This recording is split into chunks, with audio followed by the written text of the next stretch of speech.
সুস্থ থাকতে প্রতিদিন পর্যাপ্ত পানি পান করা জরুরি। তবে শুধু কতটা পানি পান করছেন তা নয়, কখন এবং কিভাবে পান করছেন সেটিও স্বাস্থ্যের জন্য গুরুত্বপূর্ণ। সঠিক অভ্যাস শরীরকে আর্দ্র রাখার পাশাপাশি হজম ও দৈনন্দিন কার্যক্রমেও ইতিবাচক প্রভাব ফেলতে পারে। দিনের শুরুতে প্রায় ১ গ্লাস হালকা গরম পানি পান করা ভালো অভ্যাস হিসেবে বিবেচিত হয়। অনেকের মতে এটি শরীরকে দিনের জন্য প্রস্তুত করতে এবং হজম প্রক্রিয়া সক্রিয় করতে সহায়তা করতে পারে। বিশেষজ্ঞরা গোসলের আগে ১ গ্লাস পানি পান করারও পরামর্শ দেন। এতে শরীরের পানিশূন্যতা কমাতে এবং রক্ত সঞ্চালনে সহায়তা মিলতে পারে।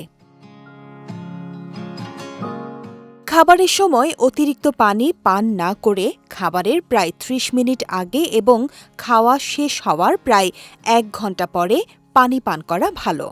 এতে হজম প্রক্রিয়া স্বাভাবিক রাখতে সুবিধা হতে পারে।